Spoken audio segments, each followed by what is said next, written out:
नमस्कार मित्रों, मैं प्रमोद कुमार पांडे, सोशल एक्टिविस्ट, एक बार फिर आप लोगों के बीच में आया हूं एक नए एपिसोड के साथ। भ्रष्टाचार की कुंजी के इस एपिसोड में हम चर्चा करेंगे योगी सरकार पर भारी पड़ रही अफसरशाही। हाँ मित्रों, आज हम चर्चा करेंगे किस तरह से उत्तर प्रदेश सरकार तमाम विकास की महत्वाकांक्षी योजनाओं को लागू कर रही है, फिर भी आम जनता परेशान है। इसका सबसे बड़ा कारण है अफसरशाही। इस सरकार में सारी अच्छाइयों के बाद जो एक ही सबसे बड़ी कमजोरी है, जो सरकार की जनहितकारी योजनाओं को सरकार तक नहीं पहुंचने दे रही है।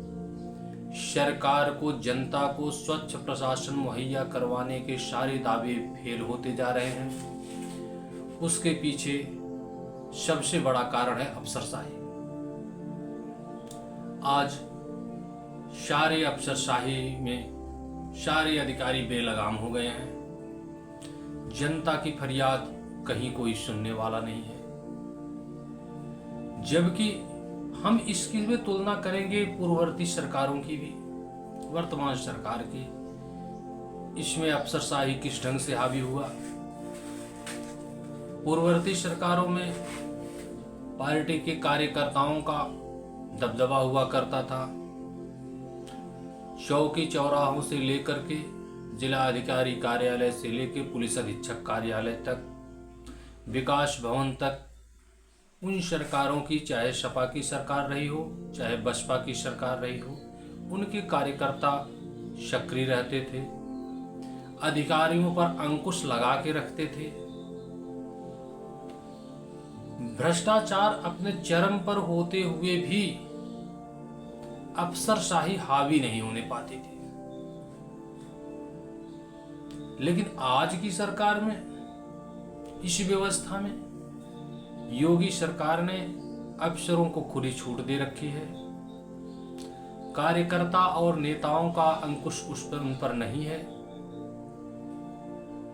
जिस कारण से फरियाद लेकर जाते रहिए।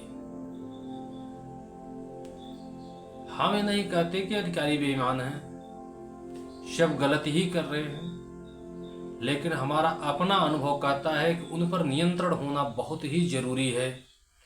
आज बिना नियंत्रण के छोटे स्तर से कर्मचारी भ्रष्टाचार में लिप्त पाए जाएं, उनकी जांच आप वरिष्ठ अधिकारियों तक करवाते रहिए, कोई फर्क पड़ने वाला नहीं है। राजनीतिक रूप से शोषण होना बंद हो गया है, कार्यकर्ताओं द्वारा प्रताड़ित किया जाना बंद हो गया है, लेकिन उन सब के बावजूद भी अफसरशाही इतना ज्यादा हावी हो गई है कि एक लेखपाल गांव में खुलेआम वसूली करेगा, उसकी शिकायत आप जिला अधिकारी के पास तक लेके जाइए, दर्जनों बार लेके जाते रहिए, कोई फर्क पड़ने वाला नहीं है, कोई फरियाद सुनी जाने वाला नहीं है।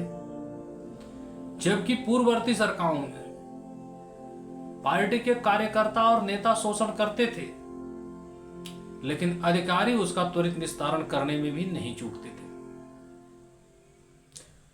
लेकिन आज इतनी अफसरशाही बढ़ गई है कि कुछ भी करें उनके खिलाफ कोई कंट्रोल नहीं, और न कंट्रोल होने का नतीजा है सरकार बेहद ईमानदारी से बहुत ही महत्वाकांक्षी योजनाओं के साथ जनता के बीच में जा रही है, उनके दुख सुख पर पूरा ध्यान दे रही है, आर्थिक विकास दर बढ़ाने के लिए प्रयास कर रही है, तमाम योजनाओं को ऑनलाइन करके भ्रष्टाचार रोकने का प्रयास कर रही है। लेकिन आम जनता का दुख दर्द, इतनी राहत, इतनी मरहम लगा, घाव पर मरहम लगाने के बावजूद भी आम जनता का दर्द बढ़ता ही जा रहा है। उसके पीछे सिर्फ और सिर्फ यही कारण है कि अफसरशाही बढ़ रही है। उदाहरण के तौर पे, किसी भी विभाग के भ्रष्टाचार की जांच कर ली जाए, जांच में दोषी पाए जाएं, लेकिन उस पर कार्रवाई होगी, इसकी गारंटी कतई नहीं है। हम जनपद जौनपुर की ही चर्चा करेंगे। किसी भी विभाग में उठा करके देख लीजिए, भ्रष्टाचार के सारे सबूत इकट्ठा करके आप अधिकारियों तक पहुंचा दीजिए। कई बार जांच में दोषी पाए गए हों, लेकिन उन पर भी कार्रवाई करवाने के नाम पर शायद है कि आप फेल हो जाएंगे। अभी मनरेगा की बात कर लेते हैं। लगभग हर गांव में जलाशय के सौंदर्यीकरण के लिए बजट आया और लगभग कोई भी ऐसा तालाब रहा हो जिसमें कि मनरेगा के मजदूरों के द्वारा ही खुदाई का कार्य किया गया, नहीं तो अधिकांशतः सारे गांव ऐसे ही हैं। कुछ गांवों में जेसीबी से खुदाई करते हुए तस्वीरें भी लेकर के जिला प्रशासन तक डीसी मनरेगा को, डीडीओ महोदय को पत्रक भी दिए गए हैं, लेकिन कुछ दिन के लिए उनके भुगतान को रोक देते हैं, 2-4-6 महीने, फिर लोगों के निगाह कम हो जाए भुगतान कर देते हैं। उदाहरण के लिए हम आपको बता दें, जनपद जौनपुर के ही लगभग हर ब्लॉक में 10 ऐसे गांव मेरे द्वारा सर्वे करके सूचीबद्ध किए गए हैं जहां जलाशय में जेसीबी चलते पाई गई। आज भी जेसीबी की खुदाई के साक्ष्य मौजूद हैं, लेकिन उसका भुगतान धड़ल्ले से किया जा रहा है। क्या ये अधिकारियों की निगाह में नहीं पड़ता? कई बार सोशल ऑडिट की टीमें आती हैं, सोशल ऑडिट करती हैं, फिर भी उनका भुगतान हो जाता है। और अगर सोशल ऑडिट की टीमें मनरेगा के कार्यों में लापरवाही पाए, काम न होने की रिपोर्ट भी लगा दे, तो डीडीओ महोदय द्वारा कार्रवाई के नाम पर गांव का सर्वे भी किया जाता है, वसूली की नोटिस भी दिया जाता है, लेकिन वसूली नहीं होती। उदाहरण के लिए हम आप चर्चा करें, बक्सा ब्लॉक में ही गढ़ा बागराय गांव में लगभग 2 लाख की मनरेगा की रिपोर्ट सोशल ऑडिट टीम द्वारा लगी। डीडीओ महोदय मौका पर आए, लेकिन आज तक वसूली नहीं हुई। पिछले सत्र में ही ग्राम सभा बरचौली में मनरेगा के कार्यों में सोशल ऑडिट की टीम की रिपोर्ट में भी मनरेगा के कार्यों में अनियमितता पाई गई, लेकिन आज तक वसूली नहीं हुई। भुगतान निरंतर मनरेगा का चल रहा है। मरगोपुर में जेसीबी से खुदाई करते समय विनोद सिंह और सजल सिंह ने शिकायत किया, डीसी मनरेगा ने भुगतान रोक दिया, 6 महीने बाद भुगतान हो गया। इसी ढंग से गहरी गांव में आज भी जलाशय में जेसीबी के साक्ष्य खुदाई, पूरी जेसीबी के पंजों के निशान हैं, भुगतान हुआ क्या? डीडीओ महोदय मौका भी देख ही चुकी है, उसका सत्यापन भी हुआ है। आम पब्लिक को दिख रहा है, लेकिन उनको नहीं दिख रहा है। इसी तरह से प्रधानमंत्री आवास में ऐसे भुगतान किए जा रहे हैं जिनके आवास नाम पे आवास है ही नहीं, फिर भी मजदूरी का भुगतान हो रहा है। लगभग 50% जॉब कार्ड धारक जो दूसरे शहरों में रोजगार के सिलसिले में रहते हैं, उनके नाम पर भी भुगतान किया जाता है, उनके खाते में भी पैसा डाला जाता है। क्या जिला प्रशासन सो रहा है? या तमाम मनरेगा के डीसी मनरेगा से लेके डीडीओ जिला विकास अधिकारी तक मॉनिटरिंग काम करते हैं, सोशल ऑडिट की टीमें होती हैं, मनरेगा लोकपाल जिले में होते हैं। इतने लोगों के बावजूद भी इस ढंग से अवैध कार्य किए जा रहे हों, क्या इसे आप नहीं मानते कि अफसरशाही बढ़ रही है? करोड़ों की मनरेगा की मजदूरी एक दिन में एक जिले में गबन किए जा रहे हैं। क्या ये पैसा जनहित का नहीं है? अगर ये विकास में लगता तो जनता का विकास नहीं होता। आज पर डे ऑनलाइन कार्यों का सत्यापन होता है। किसी कार्य के सत्यापन में 2 बार फोटोग्राफ होते हैं, और आश्चर्य तो आपको तब होगा जब शाम 6 बजे के बाद भी ऑनलाइन मनरेगा के कार्यों की फिटिंग होती है। क्या रात में भी फिटिंग का कार्य चलता है? रात में भी अटेंडेंस चलती है? हमने एक दिन में जनपद जौनपुर के रिकॉर्ड को हमने देखा, सुबह से शाम तक जितने ऑनलाइन फिटिंग की गई थी मनरेगा का योग सत्यापन, और रात 12 बजते बजते 6 बजे के बाद हजारों मजदूरों की संख्या बढ़ जाती है।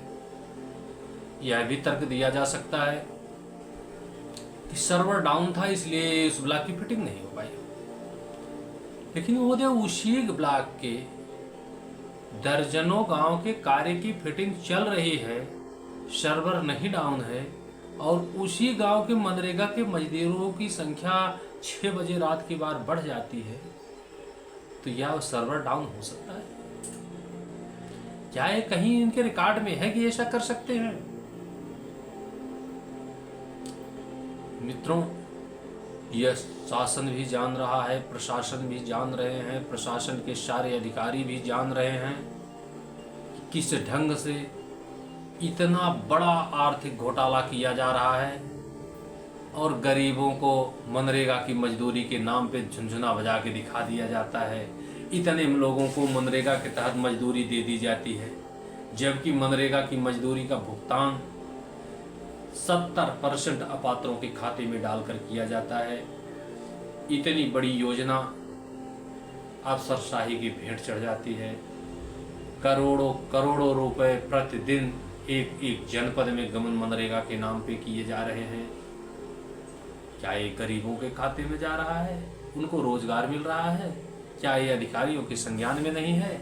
आप अपने स्तर से, ग्राम स्तर से आसपास देखना शुरू करें, प्रत्येक गांव में पर डे कुछ न कुछ मनरेगा के मजदूरों की फर्जी मजदूरी का भुगतान होता है।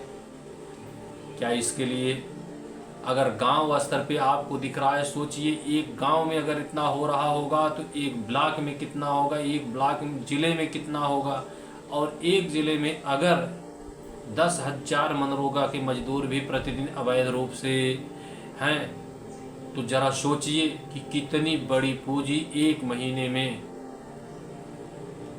करोड़ों नहीं अरबों का घोटाला पर मंथ एक जनपद से मनरेगा की मजदूरी के तहत हो रहा होगा। ये विचार करने वाला विषय है। इसीलिए भ्रष्टाचार की इस कुंजी में